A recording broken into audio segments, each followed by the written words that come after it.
खबरों के लिए सब्सक्राइब करिए हमारे YouTube चैनल को और चैनल से अपडेट रहने के लिए बेल आइकन को प्रेस करना ना भूलें।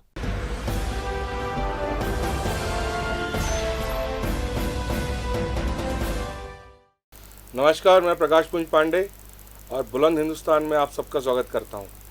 आज देसी तड़का शो जो हम लोग का पहला एपिसोड है, उसके तहत हम लोग एक बहुत ही विशिष्ट पैनल के साथ मौजूद हैं और आज हम ऐसी चर्चा करने वाले हैं जो कि आप लोग को सोचने पर मजबूर कर देगी कि साधारण भाषा में कैसे सामाजिक मुद्दों को उठा के जन जन तक पहुंचाया जाता है, और मुझे यकीन है कि आप लोग को ये चीज़ बहुत पसंद आएगी। तो आज इस चर्चा में जो गेस्ट मौजूद है हमारे साथ, उनसे मैं पहले आपका इंट्रोडक्शन करा देता हूं। हमारे साथ बुलंद मीडिया ग्रुप के मैनेजिंग एडिटर श्री मनोज पांडे जी, स्वागत है आपका। हमारे साथ कानपुर से आए हुए वरिष्ठ पत्रकार और ये बहुत से समाचार समूहों में संपादक भी रह चुके हैं, स्वागत करते हैं आशीष मिश्रा जी का। धन्यवाद पांडे जी। आशीष जी, मैं शुरुआत आपसे करना चाहूँगा। आपने लगभग देश के बहुत से हिस्सों में यात्राएं की हैं, आप बहुत से देश के हिस्सों में रह भी चुके हैं, आपके बहुत बड़ा नेटवर्क है। आपको क्या लगता है कि सबसे पहले हम इसे अगर एक आम व्यक्ति जानना चाहे कि असल में कोरोना क्या है, क्योंकि पिछले मार्च 2020 से जो कोरोना की शुरुआत देश में और दुनिया में हुई थी, आज तक लेके इसको एक संशय बना हुआ है। संशय क्या बना हुआ है कि पहले कहा कि 21 दिन में, प्रधानमंत्री ने कहा था कि 21 दिन का समय दीजिए, हम 21 दिन में जंग जीत लेंगे, कोरोना को हरा देंगे। नहीं हुआ। फिर बात हुई कि कोरोना हवा से फैलता है, फिर बोलते हैं हवा पे नहीं फैलता है, मेटल पे आता है। फिर बात एक सामने आई, WHO ने कहा कि ये गर्मी में बढ़ता है, गर्मी में कम होता है, ठंडी में बढ़ता है। पर हम जो इस साल फिर देख रहे हैं कि जो नया स्ट्रेन आया है, इसमें छत्तीसगढ़ के स्वास्थ्य मंत्री TS सिंहदेव जी ने भी जो बुलंद हिंदुस्तान को जो एक बहुत ही विस्तृत इंटरव्यू दिया था, उसमें उन्होंने बहुत सारी बातें बताई कि 10 से 12 हज़ार स्ट्रेन है। तो पहले हम एक आम व्यक्ति के भाषा में समझना चाहेंगे आपसे कि आपकी नज़र में कोरोना क्या है। देखिए, सबसे पहले चीज़ तो मैं आपसे ये कहना चाहता हूँ, जो आपने मेरा परिचय दिया वो तो खैर एक है ही, और मैं यहाँ आपसे एक आम नागरिक की तरह बात करूँगा, क्योंकि जिस तरह मोदी जी देश के प्रधानमंत्री होकर चौकीदार हो सकते हैं, वैसे ही मैं एक संपादक होते हुए भी एक आम नागरिक हूँ। पहली चीज़। दूसरी चीज़ क्या है पांडे जी, आपने जो प्रश्न पूछा कोरोना को लेकर, चूँकि कोरोना तो चाइना से निकला हुआ, ये तो आप सभी जानते हैं, पूरी दुनिया जानती है, और पूरी दुनिया इस कोरोना संक्रमण से जूझ भी रही है। अब वो 21 दिन रहेगा, 22 दिन रहेगा या 3 महीने रहेगा, वो तो लॉकडाउन पूरा देश झेल रहा है, पूरी दुनिया झेल चुकी है, हम उससे पार नहीं पा सके। फिर उसके बाद जो आपने कहा, जैसा कि वैज्ञानिकों ने बताया था कि ये गर्मी में कम हो जाएगा, जाड़े में बढ़ेगा। चूँकि देखिए क्या है, कोरोना एक तरीके से, जहाँ तक मैं समझता हूँ, ये छुआछूत की बीमारी है, और इससे बचाव का सही तरीका यही है कि 2 गज दूरी और मास्क है ज़रूरी। अब चूँकि कोरोना तो पूरे विश्व में फैला है, अब इसकी रोकथाम का, जैसे कोविड वैक्सीन वगैरह आ गई है, तो इसका रोकथाम तो चल ही रहा है। हम बात करते हैं छत्तीसगढ़ रायपुर की। अभी जैसा कि आप देख रहे हैं कि पिछले साल की अपेक्षा नवंबर दिसंबर लास्ट तक काफ़ी कोरोना कम हो गया था, और दिसंबर जनवरी फरवरी में ये हो गया था कि जीवन अपने पहले की तरह समान ज़िंदगी में आ गया था। लेकिन दुखद बात यह है, छत्तीसगढ़ में हमारे प्रशासन की एक बहुत बड़ी भूल हुई, जिसका नतीजा आज पूरा छत्तीसगढ़ प्रदेश भुगत रहा है। और आपकी जानकारी लेके बता दूं, मुझे भी सूचना मिली है कि अभी 9 तारीख से फिर 10 दिन के लिए यहाँ पर रायपुर में सख्ती के साथ लॉकडाउन लगाया जा रहा है। अब इसमें समझने की बात ये है, जब फरवरी तक सारी चीज़ें नॉर्मल हो गई थी, तो फिर अचानक से ये लॉकडाउन क्यों? चूँकि अभी कुछ ही दिन पहले हमारे यहाँ जो स्टेडियम है, 40,000 दर्शकों की क्षमता वाले स्टेडियम में एक मैच कराया गया था। उस मैच के कारण जो कोरोना वायरस लगभग हमारी ज़िंदगी से जा चुका था, वो भीड़ इकट्ठा करने के कारण फिर से फैलाव का कारण बन गया है। नहीं, तो इसमें मैं आपको थोड़ा सा टोकना चाहूँगा। आप मुझे बताइए कि जहाँ मैच नहीं होते हैं वहाँ भी तो कोरोना फैल रहा है। जैसे महाराष्ट्र, केरला, तमिलनाडु, मध्य प्रदेश, यहाँ कोई मैच का आयोजन नहीं हुआ था। नहीं, तो आप ये देखिए ना कि अभी आप रेशियो लीजिए, फरवरी का रायपुर में तकरीबन 100 से 150 मरीज निकलते थे। ये फरवरी लास्ट का आया, पेपर उठा के देख सकते हैं। अचानक से ऐसा क्या हुआ कि मार्च अप्रैल में आपके 8,000 10,000 मरीज निकलने लगे। उसका कारण क्या है? उसका कारण तो आप यही मानेंगे। आप एक तरफ देखिए यूपी, उत्तर प्रदेश, जो कि भारत का सबसे बड़ा आबादी वाला राज्य है, वहाँ पर इतना कोरोना क्यों नहीं है? क्योंकि वहाँ की सरकार और वहाँ की जनता और वहाँ का प्रशासन थोड़ा दुष्ट रहता है, चुरुस्त रहता है। क्योंकि जिस राज्य में सबसे अधिक जनसंख्या है वहाँ कोरोना कम है, और छत्तीसगढ़ में इतनी जनसंख्या नहीं लेकिन कोरोना यहाँ बढ़ा। कोरोना बढ़ने का कारण मेरा जो आपसे मैं यही कह रहा हूँ। अब जैसा आपने कहा महाराष्ट्र में, चूँकि क्या है, महाराष्ट्र में कोरोना कोविड लाइन का कोई पालन नहीं है, मेरी बात समझिए आप। क्योंकि वहाँ जैसा कोरोना पहले था लगभग आज भी वैसा ही है, अब तो अति हो गया है। लेकिन अगर हम छत्तीसगढ़ की बात करते हैं, रायपुर, दुर्ग, राजनांदगांव जो बेहद संक्रमित हैं, उसका कारण जो क्रिकेट मैच स्टेडियम में 40,000 दर्शकों को एक साथ हुआ था। और आपको जानकारी होगी कि उसमें प्लेयर में जो आए थे उसमें भी 4 से 6 प्लेयर भी संक्रमित हो गए, कोविड पाए गए, बिल्कुल। तो अब जब लापरवाही बढ़ती जाएगी तो उसमें तो कोरोना फैलेगा। इसके लिए हम आप क्या कर सकते हैं? मनोज जी, आपका क्या व्यू है कि भाई कोविड सिचुएशन, जैसे कि मिश्रा जी ने कहा कि फरवरी तक लगभग बहुत वो काबू में आ गया था, लेकिन मार्च में देखने में आया कि ये एक नए स्ट्रेन के साथ और बढ़ गया। तो जो स्टेडियम में मैच हुआ, क्या वाकई वो एक बहुत बड़ा कारण था कोरोना के विस्तार का? बिल्कुल कारण था, क्योंकि देखिए ये हम नहीं बोल रहे हैं, अब तो भाजपा के पूर्व मुख्यमंत्री डॉक्टर रमन सिंह ने भी बताया कि स्टेडियम में क्रिकेट मैच होना ही सबसे बड़ा एक कारण था। अभी अपने इंटरव्यू में भाजपा के बृजमोहन अग्रवाल ने भी यही बात बोला कि शासन, और सबसे बड़ी बात है कि यहाँ से तुरंत सचिन तेंदुलकर जाते हैं बाहर महाराष्ट्र, और कोरोना पॉजिटिव हो जाते हैं। 21 तारीख को मैच खेल के जाते हैं, 27 को वो पॉजिटिव हो जाते हैं। यहाँ तक उनकी स्थिति ये है कि उनको एडमिट भी होना पड़ा। बिल्कुल। तो कारण, और बिल्कुल मिश्रा जी ने जो बोला है कि पहले फरवरी तक 150-150 के आसपास होते थे। जैसे ही मैच हुआ है, आप देखिए ना कि जो कोरोना के बढ़ने का जो मेन रीजन है वो स्टेडियम, ये क्रिकेट मैच के बाद हुआ है ना।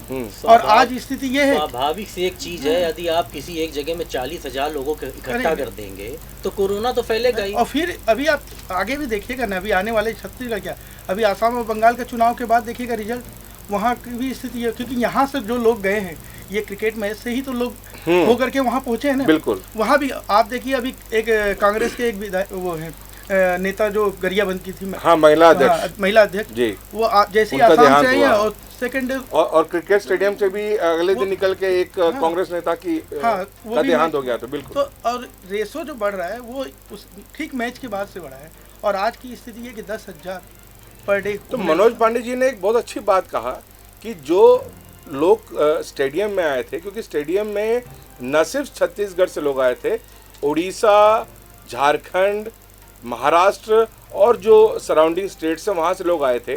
इवन मुंबई से बहुत एक बड़ी तादाद में लोग आए थे जो देखने के लिए, जो क्रिकेट प्रेमी हैं।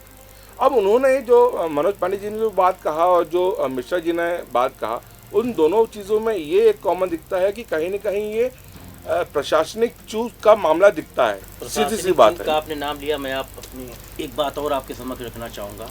अब प्रशासनिक चूक किसे कहते हैं? देखिए, छोटी सी बात है, यदि आपको ज्ञात हो तो आप बताइए कि छत्तीसगढ़ छोड़ के किस किस राज्यों में क्रिकेट मैच का आयोजन हुआ? चलिए आप बताइए। कहीं नहीं, गुजरात में हुआ था, एक आध जगह हुआ है जहां पर वो तो, लेकिन वहां पे बाद में ऑडियंस अलाउ नहीं किया गया, सिर्फ मैच चल रहा था और स्क्रीन पे ही ऑडियंस थी। करेक्ट। मैच तो हुआ है लेकिन पब्लिक के बिना ऑडियंस के। यस। सिर्फ छत्तीसगढ़ में ही 40,000 लोगों को एक साथ जाने दिया गया। चलिए ठीक है, मान लेते हैं ये एक बात है। दूसरी बात एक आपको और भी ज्ञात हो कि हमारे यहाँ जो स्वास्थ्य मंत्री जी हैं TS बाबा जी, आपको याद होगा कि कोवैक्सीन की जब पहली खेप आई थी तो उन्होंने तो यहाँ टीकाकरण करने से ही मना कर दिया था।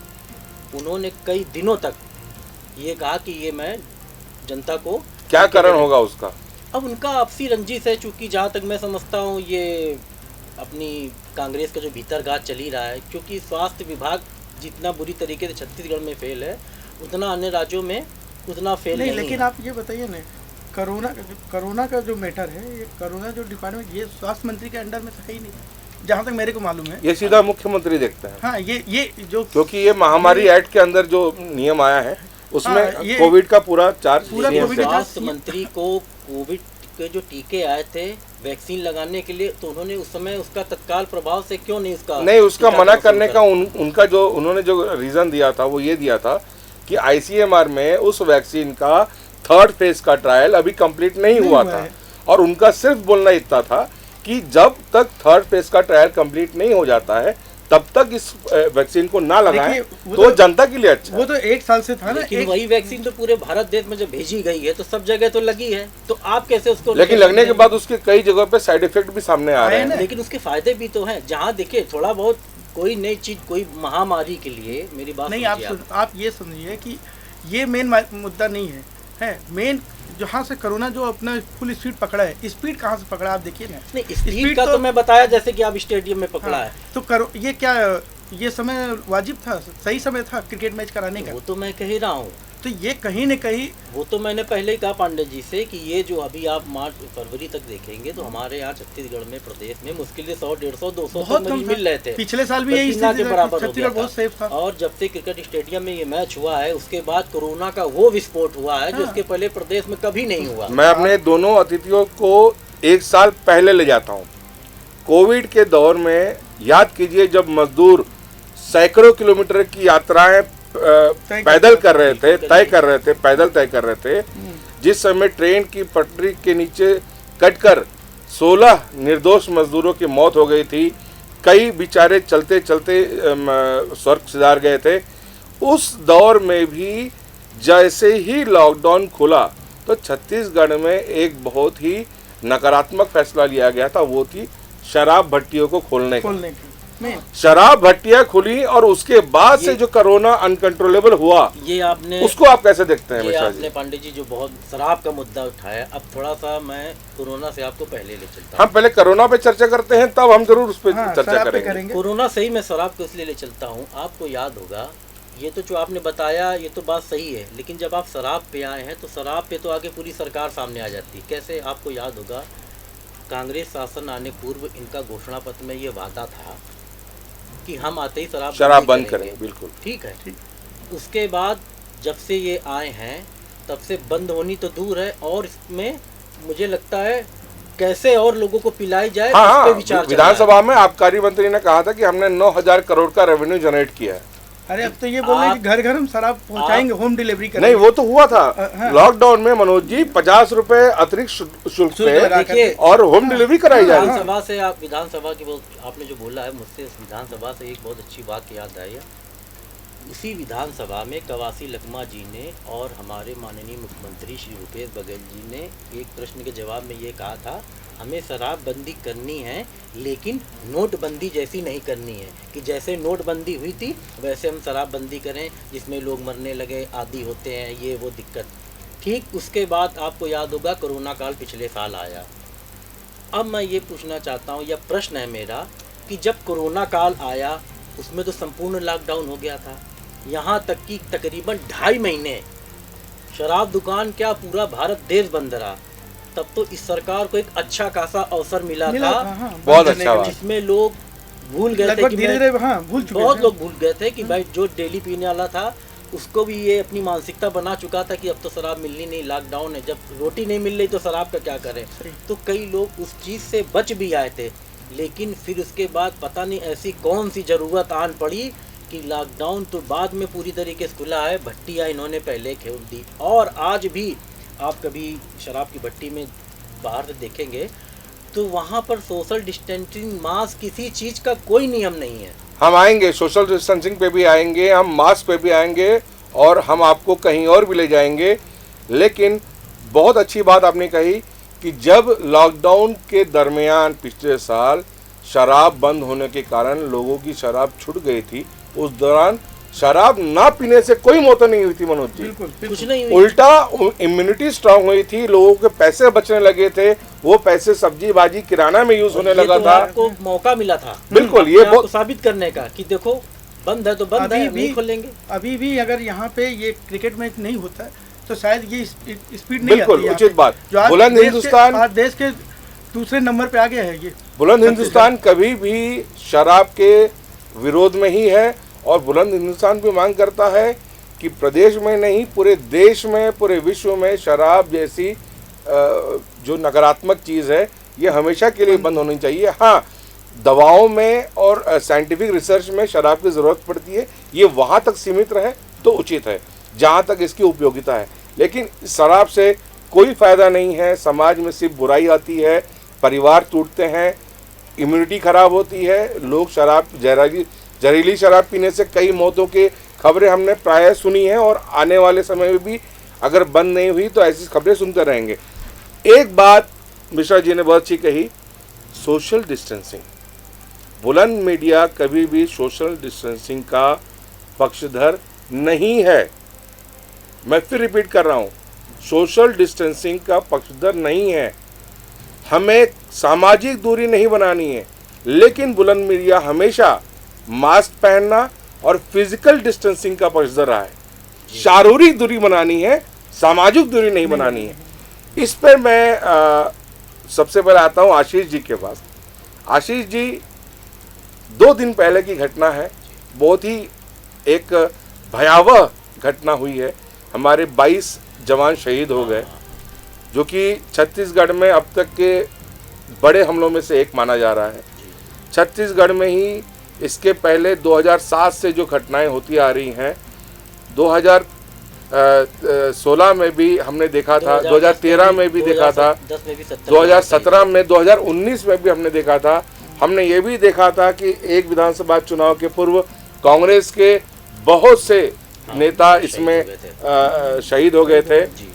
शहीद तो हम वर्ड इसलिए नहीं यूज़ करेंगे कि शहीद वर्ड एक बहुत सम्मान का वर्ड है, लेकिन इसमें बहुत से कांग्रेस नेताओं की हत्या हो गई थी, हत्या की गई थी, बलिदान दिया था।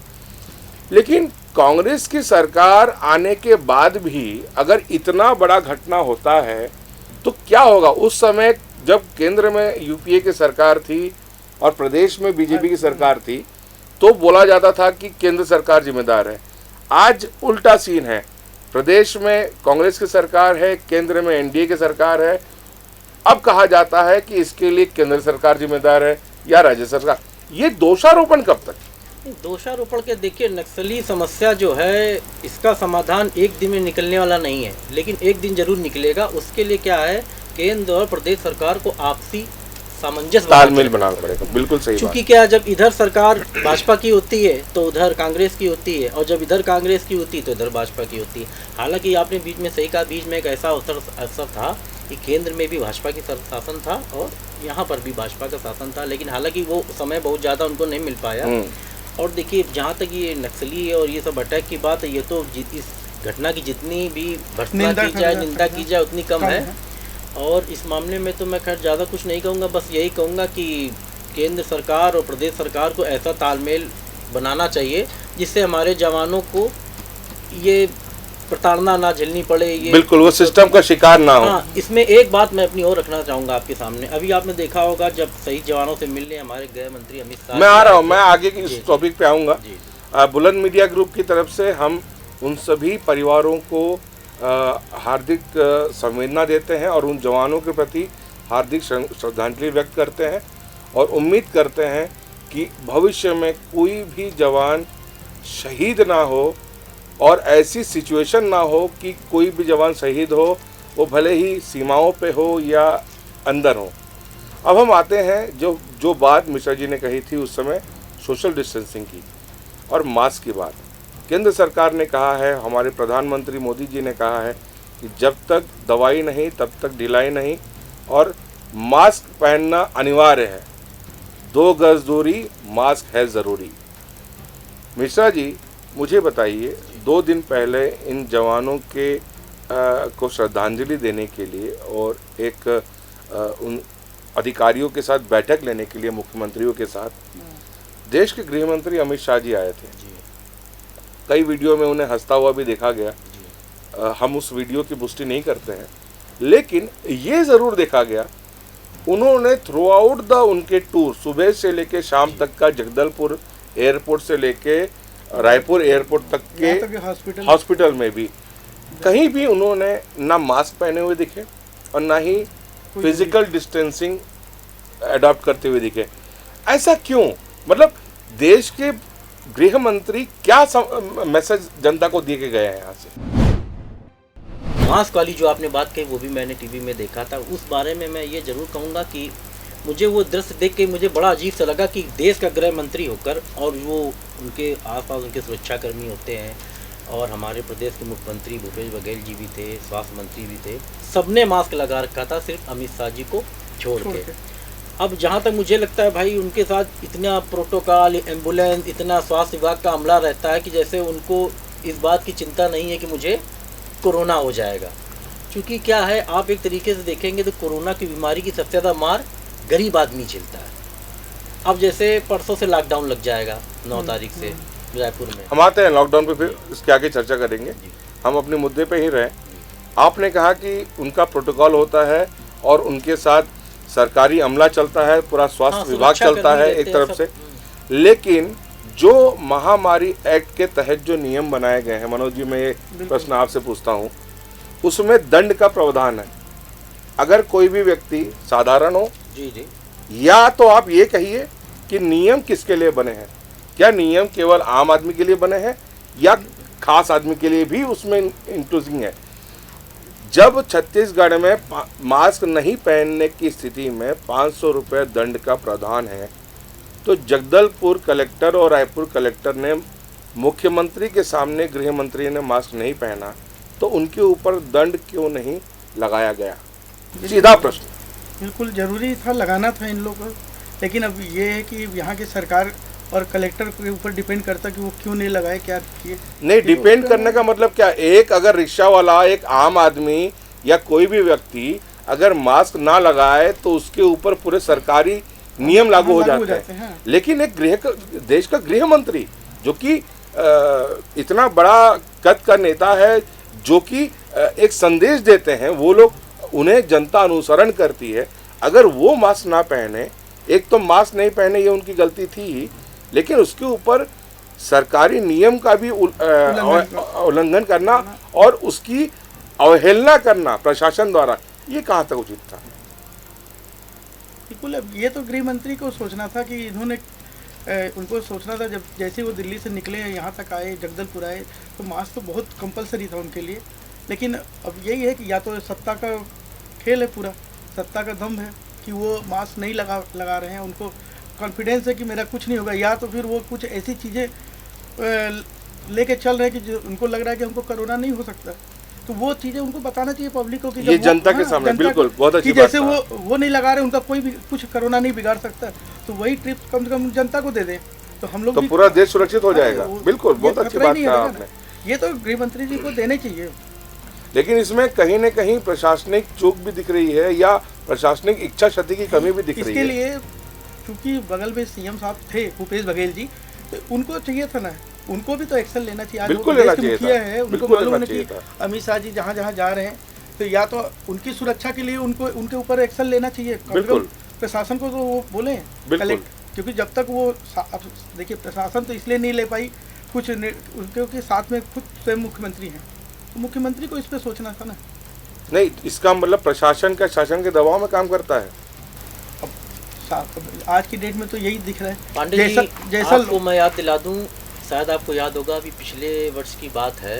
हाँ। मध्य प्रदेश में मंत्री हैं अभी वो नरोत्तम मिश्रा, उन्होंने, शायद मैं नाम हो सकता भूल रहा हूँ, मंत्री हैं। बिल्कुल सही बात बोला आपने। तो उन्होंने एक स्टेटमेंट दिया था कि मैं मास्क नहीं पहनता, ऑन स्क्रीन उन्होंने कहा था। बिल्कुल बिल्कुल सामने उन्होंने कहा था। फिर उसके बाद उनको पार्टी से डायरेक्शन मिला हो, गाइडलाइन मिली हो, या हम अपनी सीधी भाषा में कहें उनको बत्ती मिली हो कि आपने ऐसा कैसे, फटकार मिली हो, जो भी हो।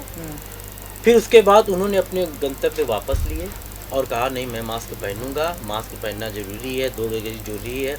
तब उन्होंने सारे नियम बनाए, पूरा डोज मिला है, पूरा मिला। तब उन्होंने, तब से लेकर आज तक उनका मास्क नहीं उतरा है।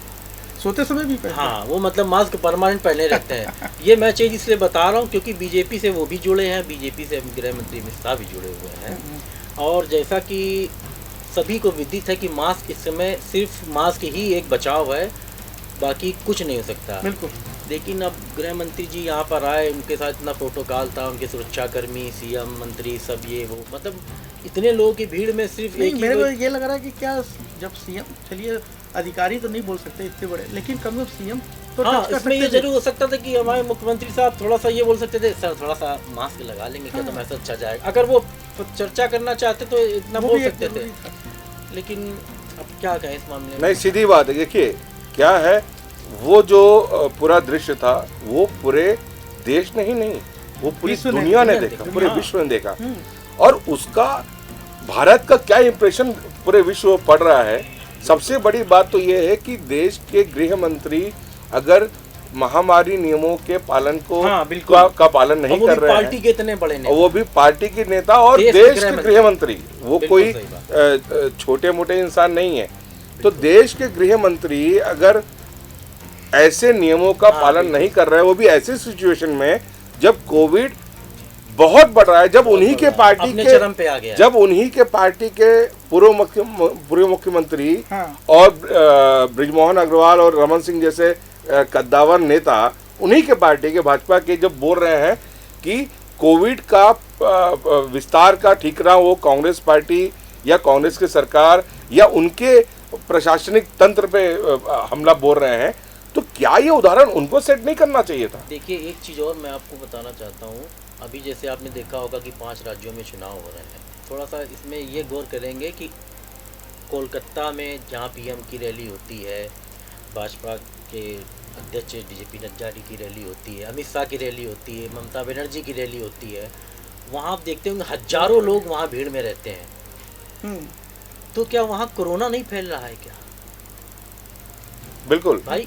ऐसा नहीं कि वहाँ कोरोना नहीं फैल रहा होगा, लेकिन क्या है, ये सिर्फ एक राजनीतिक उसके चलते जहाँ होता है कि वहाँ कोरोना बता दिया जाता है, जो मुझे लगता है, और जहाँ नहीं होता वहाँ नहीं होता। देखिए आपने बहुत अच्छा मुद्दा उठाया। पिछले बार बिहार चुनाव में भी हमने ये दृश्य देखा था कि कोई भी कोविड के नियमों का पालन नहीं हो रहा था। तो ये कहीं न कहीं जनता अपने आप को अब ठगा सा महसूस कर रही है, क्योंकि जनता बहुत ही जागरूक हो गई है। हर व्यक्ति के पास इंटरनेट के माध्यम से जानकारियाँ पहुँच रही भाई हैं। अभी जो यहाँ पे क्रिकेट मैच हुआ उसमें भी कोई पालन नहीं हुआ, भीड़ 40,000 की भीड़ हुई। बिल्कुल। हाँ, तो उसी का अभी परिणाम जहाँ जहाँ है। मीटिंग हो रहा है कहीं और कुछ उसमें नहीं हो सबसे रहा, बड़ी बात थी कि फ्री पास दिए गए। फ्री पास दिए गए। तो कोरोना तो वही है कि सरकार जो चाह रही है वो हो रहा है। ये तो वही बात हुई कि भाई आप बैल मुझे मार। हाँ। हमने परेशानी खुद ही मोल ले ली और उसके बाद विपक्ष को मिल गया मौका हमला करने का। लेकिन अगर जैसे आपने बात कही मिश्रा जी कि असम, बंगाल, तमिलनाडु चुनाव में हर पार्टी के नेता जा रहे हैं, हर पार्टी के नेता रैली कर रहे हैं, क्या वो वहाँ से आने के बाद अपने को आप प्रदेश बिल्कुल, में मुखिया मुख्यमंत्री बिल्कुल। भूपेश बघेल जी को देख लीजिए। अभी जब बीच में क्रिकेट हुआ था तो बाकायदा जल्दी से आए और उन्होंने बाकायदा सचिन वगैरह के साथ फोटो खिंचवाई, जबकि और उस फिर समय वापस वो रैली में चले जबकि गए। उस समय रायपुर कलेक्टर ने सख्त निर्देश दिए थे कि बाहर से आने वाले लोगों को 7 दिन क्वारंटाइन में रहना पड़ेगा। हाँ। हाँ, तो हमारे लेकिन CM साहब ऐसी- तो अभी लौट के आए हैं। जिस दिन जवान नहीं शहीद हुए, नहीं, उसके अगले दिन आए। उसके पहले भी आए थे। वो तो उसी आगे चले गए थे। आए उसी थे, दौरान चले गए फोटो खिंचाने आए। तो सोचिए ना कि जब गए होंगे तो वहाँ भी तो हजारों लाखों से मिले होंगे। हाँ, वही बात आने के यह है बाद- कि प्रदेश के मुखिया की स्वास्थ्य की चिंता हाँ। प्रशासन को करनी चाहिए थी। बिल्कुल। उनको प्रशासन को आइसोलेट करना था हम ना, किसी 7 पे दिन आरोप के लिए। नहीं लगा रहे हैं। बात यह है कि प्रदेश के मुखिया प्रदेश की धरोहर हैं और उनके स्वास्थ्य की जिम्मेदारी स्वास्थ्य विभाग की होनी चाहिए। तो क्या स्वास्थ्य विभाग प्रदेश के मुखिया के स्वास्थ्य का हित नहीं चाहता है? नहीं, क्यों नहीं चाहता? बिल्कुल, और चाहना चाहिए। तो चूंकि क्वारंटाइन क्यों नहीं किया गया उनको? नहीं, स्वास्थ्य विभाग कैसे करेगा? करना तो भाई कलेक्टर का आदेश था ना। तो कलेक्टर ने क्यों नहीं किया उनको हाँ, ये क्वारंटाइन? कलेक्टर को था या स्वास्थ्य, अरे तो भाई मुखिया को खुद सोचना चाहिए कि वो अगर बाहर जाएंगे तो उनके स्वास्थ्य के लिए हितकर होगा, या वो अगर 7 दिन के लिए आइसोलेट नहीं होंगे तो वो जिससे जिससे मिलेंगे वो इफेक्ट होंगे और फिर वो बढ़ेंगे तो अपने आप होगा ना। तो ये कुल मिला के ये देखा जाए कि जनता अपने आप को आज ठगा सा महसूस कर रही है, क्योंकि नियम आम आदमी और खास आदमी में बढ़ते हुए दिख रहे हैं। आम आदमी के लिए कुछ और नियम, खास के लिए कोई नियम ही नहीं, जो कि सबने देखा है। इसमें हकीकत या फसाना जैसी चीज़ें नहीं हैं, ये सबके सामने है। अब ये जनता को समझना है कि देश के इस लोकतांत्रिक प्रणाली में किस प्रकार से हम अपने प्रतिनिधि का चुनाव करें और क्या हम चुनाव करने के बाद उनसे प्रश्न पूछते हैं। प्रश्न नहीं पूछना ये सबसे बड़ी कमज़ोरी है। और बुलंद मीडिया हमेशा प्रश्न करता रहेगा। बुलंद हिंदुस्तान की इस खास रिपोर्ट में अब तक के लिए इतना ही।